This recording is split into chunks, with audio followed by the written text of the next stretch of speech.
Good afternoon po ma'am at sir. Ho, group leaders, isang representative per group. What, pre-deployment meeting for Holy Week, Ligtas SUMVAC 2025 deployment. When? April 16, 2025, Wednesday, 3 p.m. Where? SCAS Conference Room, Las Piñas City Police Station. Attire, group uniform with ID. Please provide the list of your members to be deployed. Thank you. Magandang buhay mga katropa, isang muling panawagan mula sa ating station's Community Affairs Section ng Las Piñas City Police Headquarters para sa isang pag-follow-up meeting regarding sa deployment sa upcoming events Holy Week, Summer Vacation 2025. Binigyang diin ang mga gawain maging activities ng bawat force multipliers ang community engagement kaakibat ang mga kapulisan ng bayan ng Las Piñas upang maipabatid sa mga community ang collaborative effort both PNP at ang mga force multiplayers lalo na sa ating mga katropang Kabalikatnet International Association Incorporated. Assisting PNP on their checkpoint operations not limited to Oplan Galugad and other operations, community outreach not limited to feeding program, medical mission, and other small talks on violation against women and children law. Traffic assistance, motorcades and other crowd control activities not limited to school balik-aral, and maintaining peace and order in respective area of responsibility such as barangay or each villages.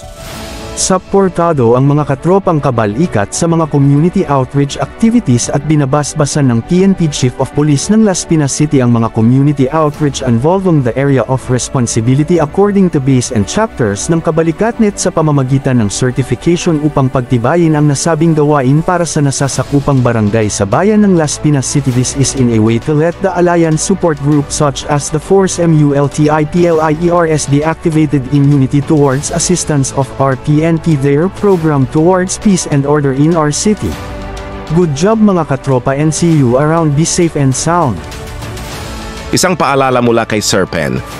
Sobrang init ng panahon, mag-iingat tayo sa duty ha. Grabe init sa labas. Magdala lagi kayo ng tubig.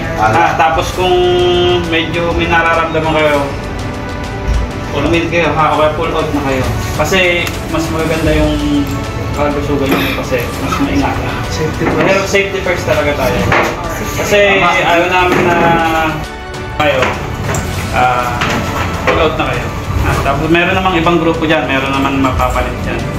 Yun lang, lagi kayo mag-iingat. Yun lang, lagi kayo magdasal na patnubay. Natutuwa pa rin naman ako kasi umabot pa rin tayo ng 20. Kasi dati, nasa 23 ganyan.